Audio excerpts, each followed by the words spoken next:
Mr. Imran Khan, Prime Minister of Islamic Republic of Pakistan.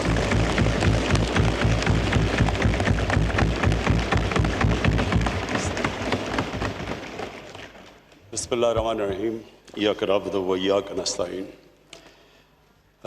جناب speaker, سب سے پہلے تو میں ابھی جو لوکسٹ کے اوپر بات ہوئی ہے، میں صرف ایک بریف سا کامنٹ کرتا ہوں کہ اس میں 31 جنوری سے ہم نے اس کو ایک ایمرجنسی ڈکلیئر کیا ہوا ہے، اور تب سے ہم نے پوری این ڈی ایم اے کو پوری اختیارات دیے ہوئے ہیں کہ کوئی بھی آپ ایکسپینس کرنا چاہتے ہیں لوکسٹ کے کنٹرول کے اوپر، گورنمنٹ اس میں کوئی کوتاہی نہیں کرے گی، کیونکہ یہ پوٹینشلی، جس طرح ابھی بات ہوئی، کہ پوٹینشلی یہ اتنا خطرناک ہو سکتا ہے پاکستان کے لیے، جس میں کئی تو ہم قدم اٹھا سکتے ہیں اس کی طرف، اس کو کم کرنے کے لیے، اور وہ ہم پوری طرح کر رہے ہیں. اور انفارچونیٹلی بیچ میں کرونا آ گیا، اور کرونا کی وجہ سے جو سپلائز آنے تھے انگلینڈ سے وہ رک گئے. تو وہ تو ہم انشاءاللہ پورا زور لگائیں گے. لیکن میں یہ بھی کہہ دوں آپ کو کہ کئی چیزیں ہمارے ہاتھ میں نہیں ہیں. اس وقت یہ ہارن آف افریقہ کے اندر سے، یہ جو ادھر سے لوکسٹ کا یہ بڑا انیوژل، 25 سال میں ایک دفعہ اس طرح کا فینومینا ہوتا ہے. تو وہ ادھر سے جو آ رہا ہے، وہ ایک ہمیں خطرہ یہ کہ ہندوستان سے بھی اور ایران سے بھی جو سوام آئے گا، ہم اپنا تو کنٹرول کر لیں گے، لیکن اس کا بھی کسی کو اندازہ نہیں ہے. تو ہم اللہ سے دعا کرتے ہیں کہ وہ ہمارے ملک پہ اپنے کرم کرے اور رحم کرے، کیونکہ یہ ایکچولی ایک بہت بڑی تھریٹ ہے، اور اس پہ انشاءاللہ ایک پوری قوم مل کے اس کا مقابلہ کرے گی. اب اسپیکر صاحب، میں جو سبجیکٹ سے شروع کرنا چاہتا ہوں، میں 5 پوائنٹس پہ بات کرنا چاہتا ہوں. 5ویں تو کنکلوژن ہے، 4 پوائنٹس پہ بات کرنا چاہتا ہوں. جو پہلی چیز ہے وہ کرونا کا ایشو ہے. اسپیکر صاحب، یہ جب پاکستان میں 26 کیسز ہوئے تو تب ہم نے ایکشن لیا. ابھی کوئی اموات نہیں ہوئی تھی کرونا سے. 26 کیسز کے اوپر ہم نے لاک ڈاؤن کیا پاکستان کو. اور یہ میں آپ کو کہہ دوں کہ وہ جو لاک ڈاؤن کیا، وہ کیونکہ ایک دنیا میں فینومینا تھا. یورپ میں دیکھ رہے تھے، Wuhan province of Wuhan city China کے اندر، اس کے اندر ہم نے دیکھا. تو صوبوں نے خود ریئیکٹ کرنا شروع کیا. جب وہ باہر سے دیکھتے تھے تو سارے صوبوں نے اپنی قدم اٹھانے شروع کر دیے. تو ایک کوئی سینٹرلائزڈ پلاننگ اس وقت نہیں تھی.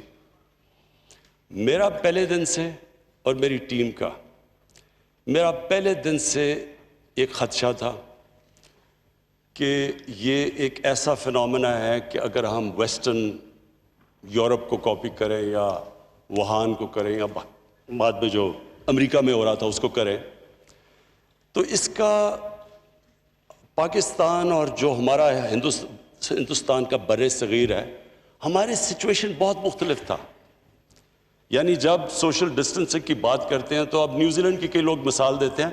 نیوزی لینڈ میں تو ویسے وہاں تو جو ڈینسٹی آف ان کی آبادی ہے وہ تو پھیلی ہوئی ہے، اور پھر ایک جزیرے ہیں.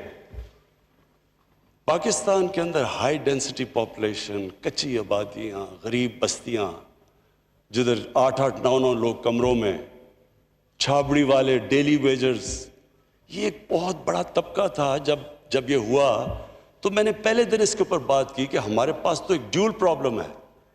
ہم بالکل مختلف ہیں باقی ملکوں سے. ہماری طرف ایک، ہم نے لوگوں کو کرونا سے بچانا ہے، اور دوسری طرف بھوک سے بچانا ہے، جو کہ غربت کی وجہ سے لوگوں نے مرنا ہے، اس سے بچانا ہے. شروع میں تنقید بھی ہمیں بڑی برداشت کی کہ لوگوں نے کہا اور سخت لاک ڈاؤن کرنا چاہیے تھا. میرے اوپر بڑا پریشر تھا، میرے اپنے لوگوں سے پریشر تھا. میری اپنی کیبنٹ کے اندر لوگ سمجھتے تھے کہ ہم وہ لاک ڈاؤن نہیں کر رہے جو ہونا چاہیے تھا، جو کہ ہندوستان نے کر دیا. جس طرح کا لاک ڈاؤن نریندر مودی کی حکومت نے ہمارے بعد کیا. اور جب اب ہمارے پاس ایک ڈیٹا سامنے آ چکا ہے، کیونکہ نئی نئی چیزیں تھی، دنیا بھی ایکسپیرینس سے سیکھ رہی تھی. دنیا دیکھ رہی تھی, ہر ملک اپنے اپنے ایکسپیریمنٹ کر رہا تھا. انگلینڈ نے پہلے انہوں نے کہا کہ ہرڈ امیونٹی کی طرف جائیں گے, انہوں نے لاک ڈاؤن نہیں کیا. جب کیسز بڑھے انہوں نے پورا لاک ڈاؤن کیا. برازیل نے انہوں نے لاک ڈاؤن نہیں کیا, اس کے پریزیڈنٹ نے, تو آج وہ 50,000 لوگ مر چکے ہیں, اس سے بھی زیادہ. تو ہر ملک اپنے اپنے, کسی کو اندازہ نہیں تھا. میں آج ایک صرف اس کامنٹ کے اوپر آج بات کرنا چاہتا ہوں کہ بار بار یہ کہا جا رہا ہے کہ کنفیوژن تھی. اسپیکر صاحب, اگر کسی ملک کی گورنمنٹ میں کنفیوژن نہیں تھی وہ ہماری گورنمنٹ تھی پہلے دن سے. میں آج اپنے اپوزیشن ممبرز کو کہتا ہوں, 13 مارچ کو ہم نے لاک ڈاؤن کیا. 13 مارچ سے لے کے آج تک میری ایک سٹیٹمنٹ بتا دیں جس میں تضاد ہو. جو میں 13 مارچ سے کہہ رہا تھا, آپ کو ٹائم ملے گا پلیز, میں ابھی آپ کو کہتا ہوں, میں آپ کو چیلنج کرتا ہوں. میں نے کانسٹنٹلی 2 چیزوں پہ بات کی کہ کرونا اگر آپ کر سکتے ہیں, اگر آپ کی سنگاپور کی آبادی ہے, اگر آپ کے پاس $50,000 پر کیپٹا انکم ہے, اگر آپ کی نیچرل سوشل ڈسٹنسنگ ہے, تو سب سے بہترین چیز اس کو روکنے کی ہے کہ بالکل کرفیو لگا دو.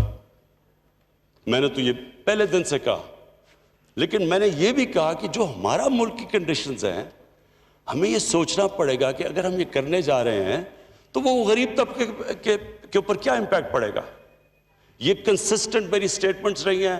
میں آپ کوئی اٹھا کے دیکھ, اب تو بڑا آسان ہے, سوشل میڈیا پہ ساری تقریریں آپ کے سامنے ہیں, کبھی کنفیوژن نہیں آئی. اور میں آج اپنی جو ٹیم, جو NCOC میں ہم نے ٹیم بنائی جس میں مختلف ڈاکٹرز بھی تھے, ہمارے ڈیٹا گیدر کرنے کے بھی لوگ تھے, اسد عمر وہ لیڈ کر رہے تھے.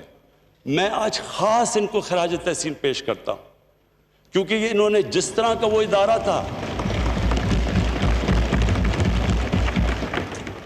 اس ادارے کے اندر ہر روز ڈیٹا کلیکشن ہوتی تھی, دنیا کی ٹرینڈز دیکھی جاتی تھی, ڈاکٹرز کا ایکسپرٹ اوپینین آتا تھا, وہ ڈاکٹرز کہتے تھے باقی صوبوں کے ڈاکٹرز کو, باقی صوبوں کے ساتھ کوآرڈینیشن قائم کی. پہلے کوئی بھی ڈیٹا ہی نہیں تھا, ہمیں یہی نہیں پتا تھا کہ ہمارے پاس کتنے وینٹیلیٹرز ہیں پاکستان میں ہاسپٹل میں, کوئی کسی کو نہیں پتا تھا. ہمیں یہ کوئی اس طرح کے ہمارے پاس پاکستان میں انٹینسو کیئر بیڈز کتنے ہیں, ٹرینڈ سٹاف کتنا ہے, یہ کوئی ڈیٹا اویلیبل نہیں تھا. یہ NCOC نے ہر روز میٹنگز کر کے ڈیٹا اکٹھا کیا, انہوں نے دنیا کی ٹرینڈز اس کے مطابق پھر کوشش اپنے ہمارے پیکیولر سرکمسٹانسز پہ کی. اسپیکر صاحب, اس کی وجہ سے میں تو ان کی داد دیتا ہوں کہ اس کی وجہ سے ہماری جو ڈیسیجن میکنگ تھی, ہمارے فیصلے تھے, وہ بالکل ان کے اندر تضاد نہیں آیا اور ہم کنسسٹنٹلی آگے بڑھے. اب وہ دیکھیں 2 طرف سے تنقید تو ایک طرف سے ہوئی کہ آپ نے پوری طرح لاک ڈاؤن لگا دینا ہے. ہندوستان کی جو آج رپورٹس ساری دنیا کے اندر آ رہی ہیں, کل نیو یارک ٹائمز کے اندر آئی ہے رپورٹ, جو تباہی ہندوستان میں کمپلیٹ لاک ڈاؤن سے جو ہوئی ہے, وہاں فگرز ہیں کہ 34% لوگ شدید غربت میں پڑ گئے ہیں, غریب کچلا گیا ہے. لاک ڈاؤن لگایا, سوچا ہی نہیں کہ غریب آدمی کدھر جائے گا. ہزاروں لاکھوں لوگ سڑکوں کے اوپر نکلے ہوئے ہیں, بیچارے بیگ اٹھا کے, ٹرانسپورٹ بند کر دی, سڑکوں کے اوپر لوگ مر گئے. یہ جو سٹڈی آئی ہے جو اب ہندوستان کی کہ اس لاک ڈاؤن جس طرح کا ہمیں کہا جا رہا تھا لگاؤ, اب سب کے سامنے ہے کہ اس لاک ڈاؤن کا کس طرح کا امپیکٹ پڑا, ایک انسانوں کے اوپر غربت پہ, اور دوسرا آج ہندوستان کی ریٹ دیکھیں, آج وہاں کا جو کرونا وائرس کا جو سپریڈ ہے وہ پاکستان سے کم ہے, ہمارے سے زیادہ تیزی سے سپریڈ کر رہا ہے. وہاں بھی مشکل ہے ہسپتالوں میں, ممبئی کے اندر, دلی کے اندر لوگ باہر کھڑے ہوئے ہیں, ہسپتال بھرے ہوئے ہیں. تو میں آج اسپیکر صاحب پھر سے اپنی ٹیم کو خراج تحسین پیش کرتا ہوں. کبھی ہمارے میں کنفیوژن نہیں تھی، کبھی کوئی کنفیوژن نہیں تھی، جو ہر روز میٹنگ کر کے اب تک ہم یہاں پہنچے. لیکن میں آج اپنی ساری قوم کو یہ بتانا چاہتا ہوں کہ یہ ایک بڑا مشکل مرحلہ ہمارے سامنے آج ہے. ہمارا جب ہم نے یہ کھولا اور کیوں کھولا ہم نے، سب سے پہلے ہم نے کھولا کنسٹرکشن. آج ساری دنیا کہہ رہی ہے کہ لاک ڈاؤن سے نقصانات زیادہ ہیں، جو کرونا کا کنٹرول ہے وہ اتنا نہیں ہوتا، نقصان زیادہ ہوتا ہے. ہندوستان کی اگزامپل کے علاوہ آج آپ امریکہ میں دیکھ لیں، دنیا کا سب سے امیر ملک، وہاں دیکھیں نیو یارک میں کیا ہوا. آج 23 اسٹیٹس کے اندر کرونا بھی بڑھ رہا ہے اور وہ لاک ڈاؤن بھی کھول رہے ہیں. جو دنیا کا سب سے امیر ترین ملک ہے وہ بھی یہ ریئلائز کر رہا ہے.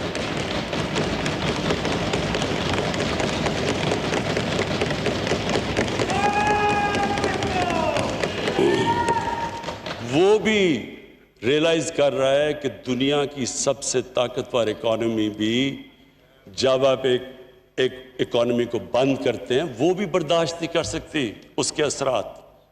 تو ہم وہ تھے جنہوں نے سب سے پہلے بات سمارٹ لاک ڈاؤن کی کہ سارا 22 کروڑ لوگوں کو بند نہ کرو، smart lockdown, hot spots دیکھو. یہ ساری ہماری NCOC کا کمال ہے کہ وہ انہوں نے پوری اسٹڈی کر کے اپنے ملک کی کنڈیشنز میں جس طرح ہم چلے. اب تک اللہ کا کرم ہوا ہے ہمارے ملک پہ کہ آپ ہماری آبادی دیکھیں اور جس طرح ہم اس میں سے نیویگیٹ کر کے نکلے ہیں، ابھی تک اللہ کا بڑا کرم ہے. لیکن جو اگلا فیز ہے اسپیکر صاحب، یہ مشکل فیز ہے. یہ مشکل اس لیے ہے کہ ہم پوری کوشش کر رہے ہیں کہ عوام کو سمجھ آئے کہ SOPs کو فالو کرنا کیوں ضروری ہے.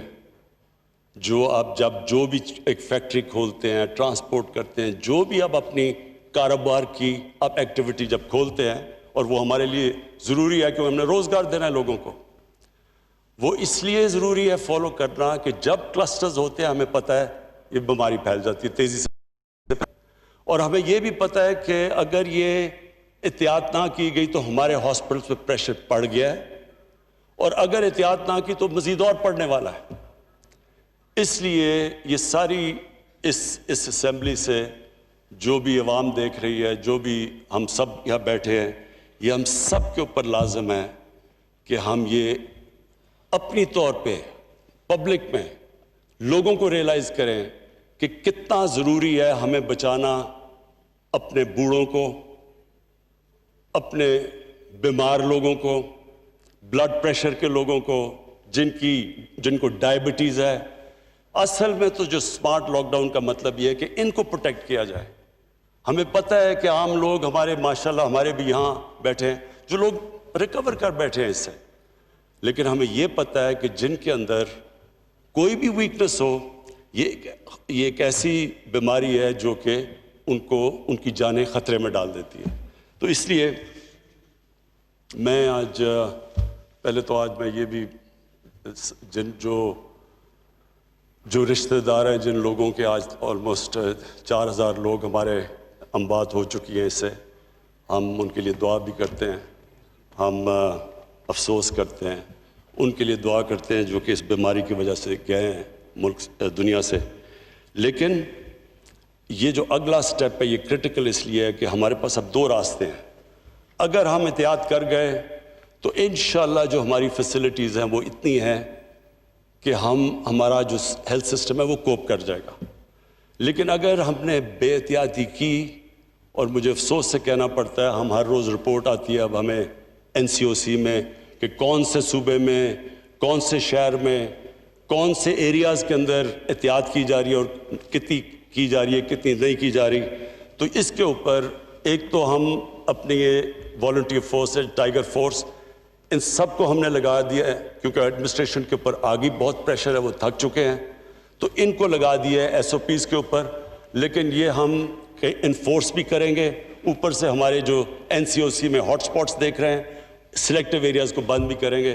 لیکن میں آج یہ کہہ دوں کہ یہ اگر مہینہ ہم احتیاط سے گزار بیٹھے تو ہم انشاءاللہ اس کے برے اثرات سے بچ سکتے ہیں. ایک اور بات ہوئی جی، کہ کورونا کے پیچھے ہم چھپ رہے ہیں اور اپنی جو ہماری کمزوریاں وہ چھپا رہے ہیں کورونا کے پیچھے. میں اسپیکر صاحب صرف فگر دینا چاہتا ہوں. آج ہی آئیے وہ فگر. آج IMF نے آج ان کی آفیشلی انہوں نے ان کی فگر نکلی ہے. دنیا کی اکانومی کو $12 ٹریلین کا نقصان ہو چکا ہے. اور جو انڈیویجول اکانومیز ہیں, انگلینڈ کی اکانومی, ان کا 20% ان کی اکانومی نیچے گر پڑی ہے, نیگیٹو گروتھ ریٹ میں چلی گئی ہے. ساری دنیا یہ کہہ رہی ہے کہ 100 سال کے اندر یہ سب سے بڑا اکنامک کرائسس آیا ہے. ہمیں یہ کہا جاتا ہے کہ جی اچھا انگلینڈ کے اندر تو چلے اکنامک کرائسس آ گیا, ان کے 40,000 لوگ مر چکے ہیں. لیکن اسپیکر صاحب اس کا کوئی تعلق ہی نہیں ہے کہ کتنی اموات ہوئی ہیں. لاک ڈاؤن کا تو صرف جتنی دیر آپ لاک ڈاؤن کرتے ہیں, اکانومی بند کر دیتے ہیں, وہ فرق نہیں پڑتا کتنی اموات ہوئی ہیں. پوائنٹ یہ ہے کہ اس کا اکانومی پہ کیا فرق پڑتا ہے. تو ہم نے جو 13 مارچ سے اکانومی بند کی اپنی, اور شکر ہے ہم نے پہلے کھولنی شروع کی جو کنسٹرکشن, آپ یہ دیکھ لیں کہ آج ہندوستان میں کیا ہوا ہے. سو پوائنٹ میں یہ کہہ رہا ہوں کہ اس سے یہ کہنا کہ آپ کی اکانومی کو فرق ہی نہیں پڑا, یعنی یہ اس کہیں بھی دنیا کے اندر آپ دیکھیں ساری دنیا کی اکانومی میں, یعنی دنیا ریسیشن میں چلی گئی ہے. $12 ٹریلین اگر دنیا کی اکانومی کو لاس ہوا ہے, اور ابھی یہ بھی نہیں پتا کہ کتنا اور لاس ہونا ہے.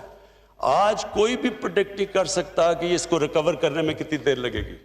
آج کوئی یہ بھی نہیں بتا سکتا کہ کتنی انڈسٹریز ہمیشہ کے لیے بند ہو گئی ہیں جو ریوائیو ہی نہیں اب ہو سکتی. ساری دنیا کا جو سروس سیکٹر ہے, ٹورزم ہے, ایئر لائن سیکٹر ہے, ساری دنیا کے اندر وہ کرائسس پہ چلا گیا ہے, کیونکہ یہ لوگوں کو یہ نہیں پتا یہ کب سے پھر سے چلے گا. تو یہ جو کہنا, مجھے عجیب لگا یہ کہنا کہ جناب ہاں آپ چھپ رہے ہیں کرونا کے پیچھے. میں جی اب یہ سیکنڈ پوائنٹ پہ آ رہا ہوں. اکانومی کے اوپر بہت بات چیت ہوئی کہ ہماری اکانومی کا پہلے ہی بہت برا حال تھا, ہم فیل ہو گئے تھے اکانومی کے اندر. تو میں آج اسپیکر صاحب ذرا پہلے بیک گراؤنڈ تھوڑی سی دے دوں کہ تحریک انصاف کی گورنمنٹ کو کس طرح کی اکانومی ملی تھی. یہ میں آپ کو فگرز دے رہا ہوں, یہ ساری اوتھینٹیکیٹ آپ کر سکتے ہیں کہ کیا ہمیں تو ایسے لگ رہا ہے کہ ہمیں کوئی سوئٹزرلینڈ کی اکانومی ملی تھی. ہم تو اسی میں پرفارم کرنا ہے جو ہمیں ملی تھی. ہمیں تو وہاں سے گیج کریں کہ کیا یہ آپ نے 0.0 سے شروع کیا تھا کہ آپ اوپر گئے یا مائنسز میں گئے. تو میں آپ کے سامنے صرف سٹیٹسٹکس رکھ دوں کیونکہ یہ آپ کو خود ہی ایکسپلین کر دیں گے کہ اکانومی ملی کیسے تھی. سب سے بڑا پرابلم $20 ارب کا کرنٹ اکاؤنٹ ڈیفیسٹ تھا. میں عام لوگوں کو جو دیکھ رہے ہوں گے میں سمجھانا چاہتا ہوں, کوئی شاید کرنٹ اکاؤنٹ ڈیفیسٹ کو صحیح طرح نہ سمجھ سکے. دنیا جب کسی اکانومی کو دیکھتی ہے کہ کیا اس کی صحت اچھی ہے یا بری ہے, وہ صرف ایک فگر دیکھتی ہے. سب سے پہلی جو فگر دیکھتی ہے وہ دیکھتی ہے ایک ملک کے اندر ڈالر زیادہ آ رہے ہیں یا ملک سے باہر ڈالر زیادہ جا رہے ہیں.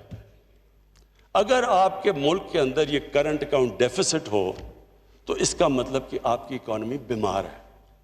جو ہمیں اکانومی ملی یہ پاکستان کی تاریخ کا ڈالر ٹرمز سب سے بڑا ڈیفیسٹ تھا $20 ارب کا. اس کے بعد اور وہ کیوں ہوا, وہ ہوا بھی کیوں.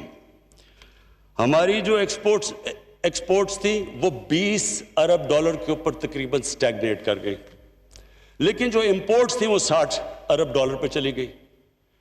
جب اتنا بڑا تضاد امپورٹ اور ایکسپورٹ پہ ہو تو اس کا سب سے بڑا امپیکٹ کدھر جا رہا تھا, ایکسچینج ریٹ کے اوپر.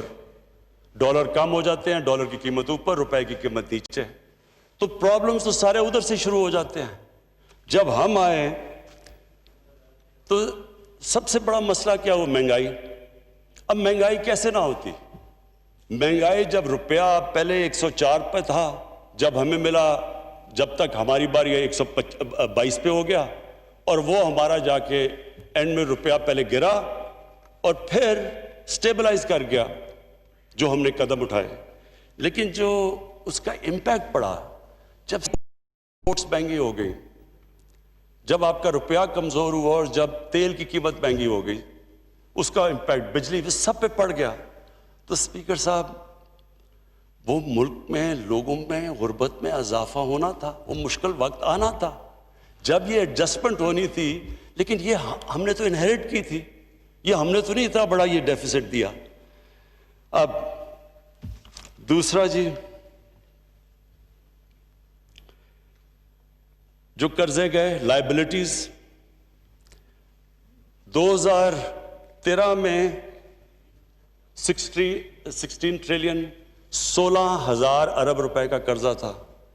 جب ہماری باری آئی تو وہ ٹوٹل لائبلٹی 30,000 ارب پہ پہنچ گئی. پہلا سال جو ہم نے جتنی بھی ٹیکس کلیکشن کی وہ پہلا سال ویسی مشکل تھا, آدھا اس کا چلا گیا ان کے قرضوں کی قسطیں, ان کے لیے ہوئے قرضوں کی قسطیں ادا کرنے میں. خود سوچیں کہ اس کے بعد کتنا پیسہ رہ گیا سارا ملک چلانے کے لیے. جو ریزروز تھے ان کے 20 ارب ڈالر کے ریزروز تھے, وہ کریش کر کے 10 ارب ڈالر پہ آگے جب ہمیں گورنمنٹ ملی. اور میں آپ کو یہ بھی بتاؤں کہ حال یہ تھا شروع میں کہ ہمارے پاس پیسے نہیں تھے, جو ہماری جو لائبلٹیز تھیں, جو ایکسٹرنل لائبلٹیز تھیں, ہمارے پاس پیسے نہیں تھے. اسپیکر صاحب دنیا میں گئے, اپنے دوستوں کے پاس گئے, پیسے مانگنے گئے کہ جناب ہمارے پاس ریزروز نہیں ہیں, ہماری مدد کریں. دیکھیں اسپیکر صاحب, میں اس ملک کا سب سے بڑا فنڈ ریزر ہوں, 30 سال سے پیسے اکٹھے کر رہا ہوں. مجھے کبھی شرم نہیں آئی پیسے اکٹھے کرتے ہوئے جب میں پاکستانیوں سے پیسے اکٹھے کرتا ہوں اپنے ملک کے لیے,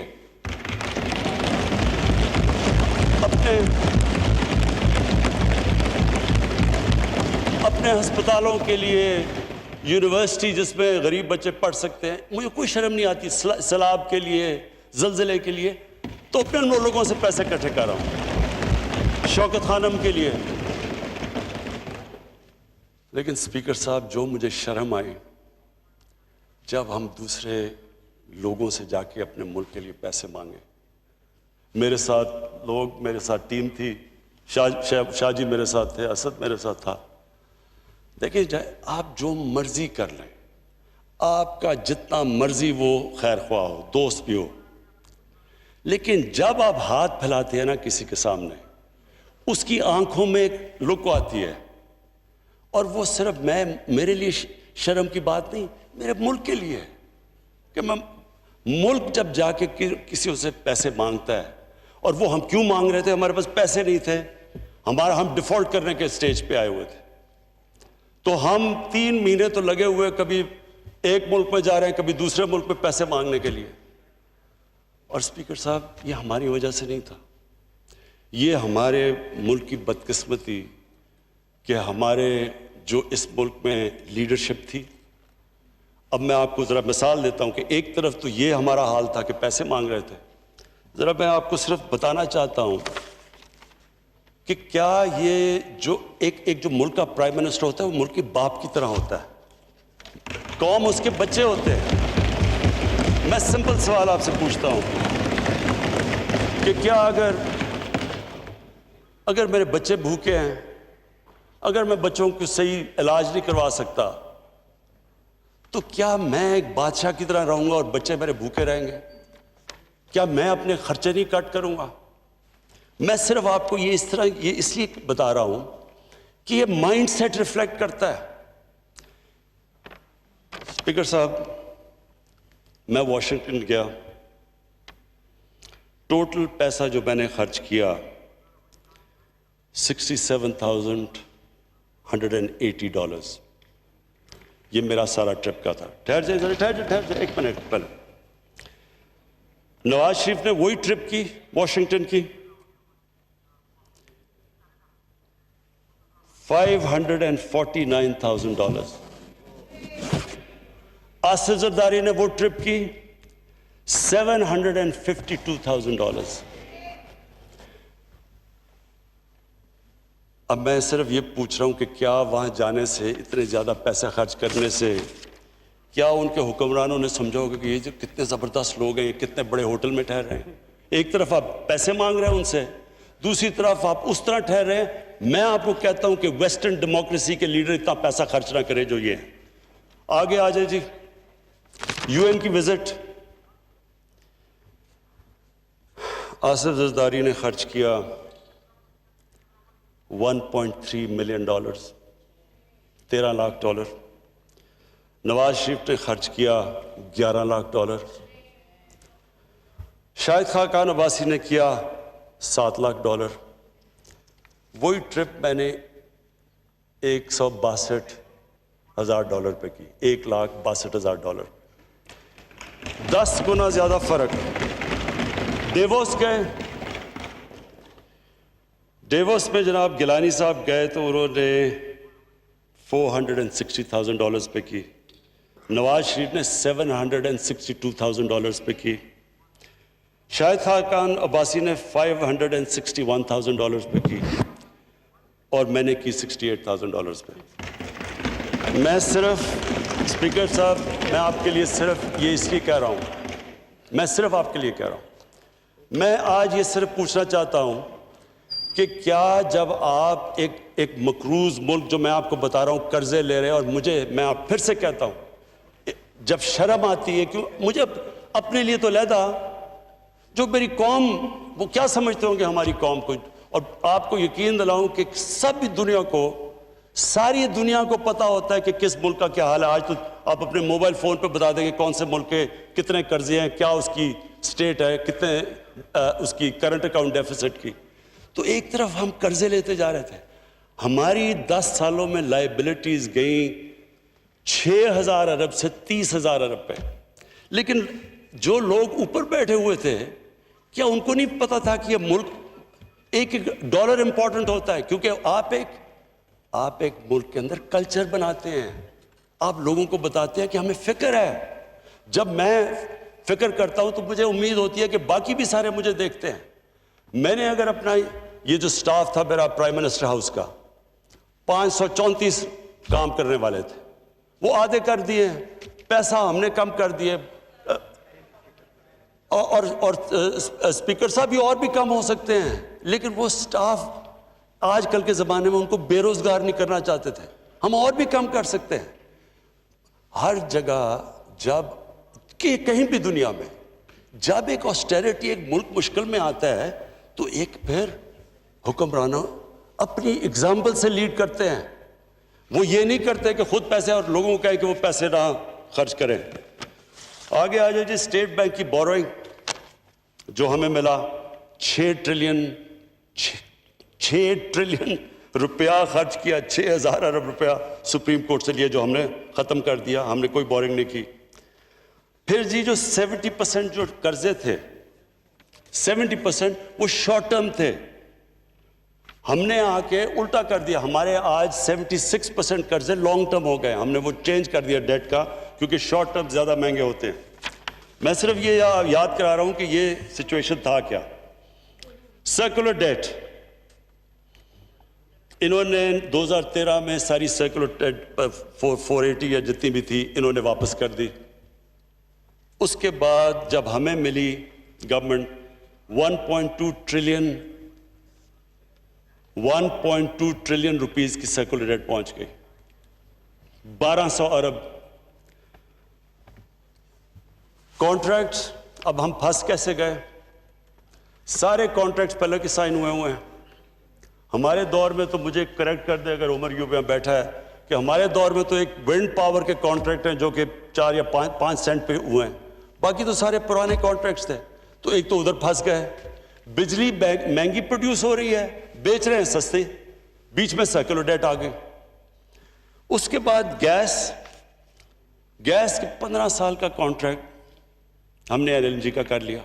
وہ ہم نے تو نہیں کیا. اب وہ گیس اسے آدھی قیمت کی بک رہی ہے، اس سے بھی کم. لیکن ہم 15 سال ہم نے تو نہیں کیا. تو یہ لائبلٹیز کے ساتھ، تو میں یہ صرف پہلے بتانا چاہتا ہوں کہ اس بوجھ کے ساتھ پاکستان ملا تھا. جو مجھے یہ بتایا جا رہا تھا کہ جناب یہ تو سارا کچھ کیا، یہ جواب ہمارے سے مانگے جا رہے ہیں، جواب تو ان کو دینے چاہیے جو اس سٹیٹ پہ پاکستان چھوڑ کے گئے تھے۔ اب ہم نے کیا کیا؟ ہمارا کرنٹ اکاؤنٹ ڈیفیسٹ، جو میں پھر سے سب کو کہتا ہوں کہ ایک چیز ہوتی ہے جب دنیا آپ کو طرف دیکھتی ہے تو وہ دیکھتی ہے کہ کیا آپ کا کرنٹ اکاؤنٹ سرپلس پہ ڈیفیسٹ پہ۔ 20 ارب ڈالر سے آج 3 ارب ڈالر پہ ہماری کرنٹ اکاؤنٹ ڈیفیسٹ آیا۔ پرائمری ڈیفیسٹ کا مطلب یہ کہ آپ نے اپنے خرچے اور اپنی آمدنی کو بیلنس، نقصان میں فائدے میں ہے۔ پرائمری مائنس قرضے، یعنی جو آپ نے قرضوں کی قسطیں ادا کرنی ہے، جو قرضے پچھلوں نے لیے ہوئے تھے۔ اس باری ہمارا پرائمری ڈیفیسٹ سرپلس پہ تو نہیں آیا لیکن لیول ہو گیا، ختم ہو گیا۔ اور میں سمجھتا ہوں یہ اس لیے کہ ہم نے ساری اپنی آسٹیرٹی کیمپین کی، ہم نے اپنے خرچے کم کیے، میں اپنی ہماری گورنمنٹ کے، ہماری فیڈرل گورنمنٹ کے خرچے کم کیے۔ ہم نے پاکستان آرمی کو کہا، پہلی دفعہ پاکستان کی فوج نے، یہ دوسری دفعہ ہے کہ انہوں نے ریل ٹرم سے اپنے خرچے کم کیے، جبکہ ہندوستان اپنے خرچے بڑھا رہا ہے۔ اس لیے کہ سارے ملک نے فیصلہ کیا کہ ہمارے پاس پیسے نہیں ہیں۔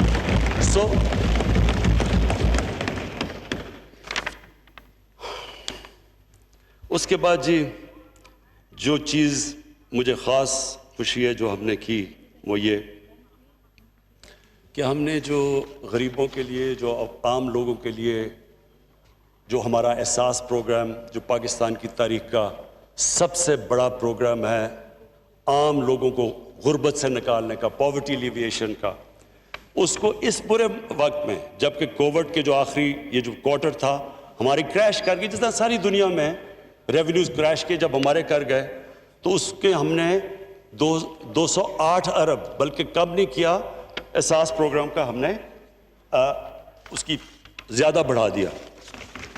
ٹیکس پہ آ جائیں جی، پچھلے 3 سال میں سب سے زیادہ ٹیکس اکٹھا ہوا 17% پہ۔ کووڈ سے پہلے جب یہ کرونا وائرس کی لاک ڈاؤن نہیں ہوا تو ہمارا 17% ہمارا ٹیکس کی گروتھ تھی۔ ہمارا نان ٹیکس ریونیو 33% بڑھا۔ ہماری فورن ڈائریکٹ انویسٹمنٹ 1 ارب ڈالر سے گئی 2.1 ارب ڈالر پہ ڈبل ہوئی فورن ڈائریکٹ انویسٹمنٹ۔ ہماری ریمیٹنسز میں 3% اضافہ ہوا۔ ہماری ایکسپورٹس مارچ کے اندر جب یہ کووڈ سے پہلے جو ہماری ایکسپورٹس تھی وہ پچھلے 10 سال میں سب سے تیزی سے آن اے منتھ بیسس ہماری ایکسپورٹس بڑھ رہی تھیں۔ اور ہماری جو ریٹنگ تھی، جو کہ دنیا کی ریٹنگ ایجنسیز ریٹ کرتی ہیں ملک کو، ہماری B3 پازیٹیو چلی گئی، یعنی کہ دنیا ریکگنائز کرنا شروع ہو گئی کہ اکانومی ہماری امپروو کر گئی ہے۔ اور اب تک ہم 5,000 ارب روپے قرضے واپس کر چکے، جو قرضے پچھلی حکومتوں نے لیے۔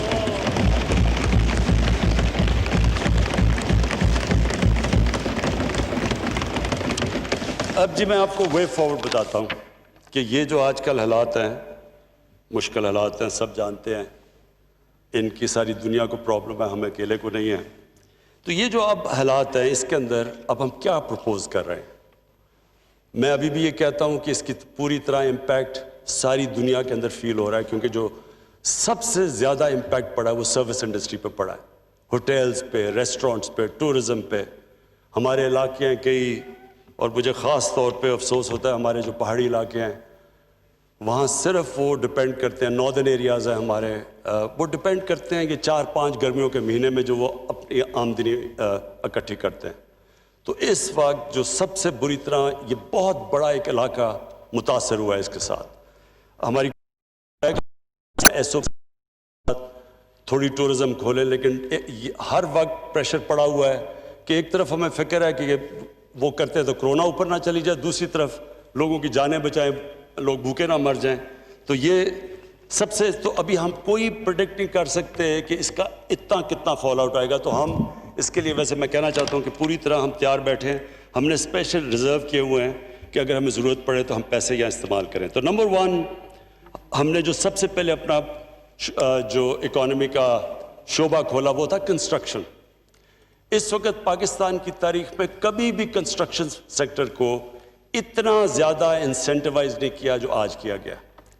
30 ارب روپیہ تو ہم نے صرف رکھا ہوا ہے کنسٹرکشن انڈسٹری کے لیے آسانیاں پیدا کرنے کے لیے ان کو, تاکہ سستے قرضے مل جائیں, تاکہ وہ ہمارے جو ایک ڈریم ہے کہ ہم اس ملک میں افورڈیبل ہاؤسز یعنی ان لوگوں کے لیے گھر بنائیں جو بیچارے گھر افورڈ نہیں کر سکتے, اس کے لیے 30 ارب روپیہ رکھا ہوا ہے تاکہ ان کو سبسڈائز ریٹ کے اوپر ملے انٹرسٹ, تاکہ وہ اگر جو آسان قسطوں میں واپس کر سکے, وہ لوگ جو کبھی خرید نہیں سکتے گھر ان کو موقع مل جائے. تو یہ جو کنسٹرکشن ہے سب سے زیادہ کبھی بھی کنسٹرکشن انڈسٹری کو اس طرح کے انسینٹیوز نہیں دیے گئے. یہ ہمارا نمبر 1 ہے. دوسرا ایگریکلچر. اب تک 50 ارب روپیہ ہم نے رکھا ہے. ہم نے ان کی کھادوں کی قیمتیں بھی ہم نے سبسڈائز کی ہیں, پانی کے اوپر بھی کام کر رہے ہیں. لیکن یہ ایگریکلچر جو سیکٹر ہے اس گورنمنٹ نے فیصلہ کیا ہے, ابھی فخر امام نے آپ سے پتہ نہیں کتنی اس کے اوپر تفصیل میں بات کی ہے, ہماری اب ساری کانسنٹریشن یہ ہے کہ کنسٹرکشن اور ایگریکلچر کو ہم آج پرائیورٹائز کریں اور اس کے اوپر پورا زور لگائیں.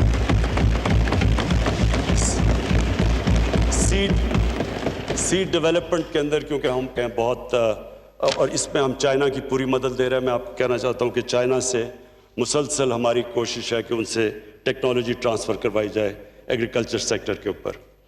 ہم نے جو اپنا پی ایس ڈی پی ہے, اس مشکل حالات میں بھی ہم نے اپنا پی ایس ڈی پی کو کم نہیں کیا, اور ہم نے اپنے نان ڈیولپمنٹ ایکسپینڈیچر کے اوپر کٹس ڈالے ہیں. لیکن پی ایس ڈی پی اس لیے نہیں ہم نے کم کیا کیونکہ ہم چاہتے ہیں کہ اس سے اکانومی ہماری چلنی شروع ہو اور لوگوں کو روزگار ملے. ہمارا جو تیسرا انڈسٹری کے اندر جب تک ہم اپنی ایکسپورٹس نہیں بڑھاتے, ہم اسی کرائسس کے اندر جو اب تک پھنسے ہیں, یہ کرنٹ اکاؤنٹ ڈیفیسٹ میں پھنسے رہیں گے. تو ہم انڈسٹری کے لیے ہزاروں را مٹیریل ہیں جو کہ آپ کو بتا دیں گے کہ جن کے اوپر سے ہم نے بالکل ڈیوٹی اٹھا لی ہے تاکہ ہمارے کاسٹ آف ڈوئنگ بزنس کم ہو, تاکہ ہماری انڈسٹری ریوائیو ہو. کیونکہ آپ کو پتہ ہے پاکستان ڈی انڈسٹریلائز ہو رہا تھا, ایکسپورٹ اسٹیگنیٹ کی ہوئی تھی, اور ایکسپورٹس کے بغیر دیکھیں نا, یہ بڑی اچھی بات کرتے ہیں کہ جی گروتھ ریٹ آپ کی نیچے آ گئی, کیا آپ ایک 5% پہ گروتھ ریٹ تھی. اگر آپ کی گروتھ ریٹ 5% پہ ہے اور آپ کا ریکارڈ کرنٹ اکاؤنٹ ڈیفیسٹ ہے, آپ کی امپورٹ 60 ارب کی ہیں اور ایکسپورٹس 20 ارب کی ہیں, تو ملک وہ سسٹینیبل ہی نہیں ہے, وہ تو جانا ہی جانا اس نے کرائسس میں ہے. جو بھی دنیا آگے نکلی ہے وہ تو صرف نکلی ایکسپورٹ لیڈ گروتھ کے اوپر ہے. آج چائنا کی اسٹرینتھ کیا ایکسپورٹس ہیں, ساؤتھ کوریا, جو بھی ٹائیگر آگے بنا تھا ایشین ٹائیگر, اس کی سب سے بڑی پرائیورٹی تھی ایکسپورٹس. تو ایکسپورٹس کے اوپر جب تک کہ آپ انسینٹیوائز نہیں کریں گے اپنی انڈسٹری کو تو وہ کمپیٹ نہیں کر سکتی. تو ہم ان کے را مٹیریلز کے اوپر بھی ہم نے یہ جو کیا, میرے خیال میں یہ بہت بڑا انسینٹیو ہے.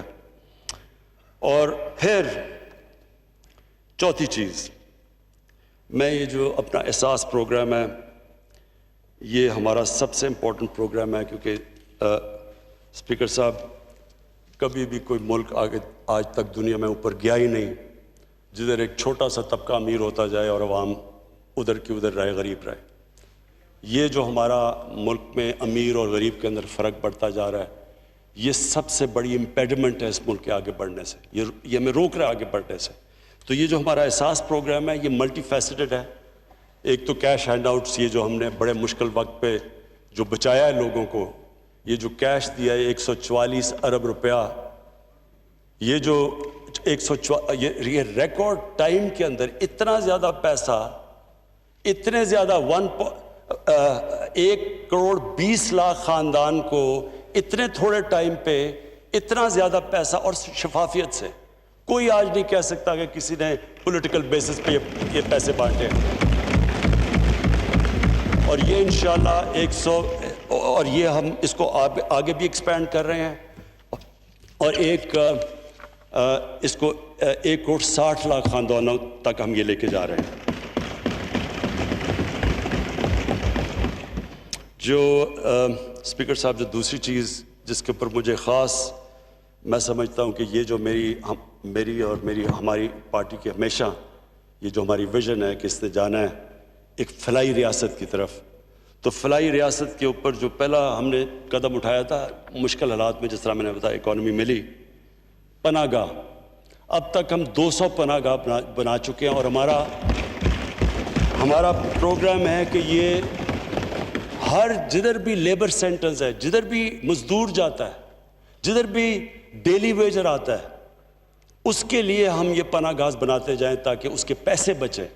وہ جب پناہ گاہ میں ٹھہرتا ہے تو اس کو کھانا ملتا ہے، وہاں اس کو کوئی رینٹ نہیں کرنا پڑتا، سڑک پہ نہیں سوتا، وہ نہاتا ہے وہاں۔ تو یہ ہم پناہ گاہ، ہمارا پورا پلان ہے کہ یہ سارے پاکستان میں ایکسپینڈ کرنا ہے، اور یہ وہ ویژن ہے ایک فلاحی ریاست کی طرف، جس کا مجھے خاص طور پہ یہ پناہ گاہ کے اندر جب میں اپنی پارٹی کے لوگوں کو بھی کہتا ہوں کہ جا کے دیکھیں مزدوروں سے بات کریں، پتہ تو چلوائیں کہ آپ کو پتہ چلے کہ عام آدمی کئی دفعہ کن مشکلات کا سامنا کرنا پڑتا ہے۔ اور اس سے زیادہ جو میں سمجھتا ہوں کہ جو ہمارا انصاف کارڈ ہے، 1 کروڑ خاندانوں کو انصاف کارڈ ہم پہنچا رہے ہیں۔ کے پی کے اندر کے پی کی گورنمنٹ نے فیصلہ کیا کہ وہ احساس کارڈ اور سارا جو فاٹا کا علاقہ ہے ان سب کو احساس کارڈ، جس میں 7 لاکھ، پہلے 7,20,000 تھا تو وہ 10 لاکھ پہ ہے۔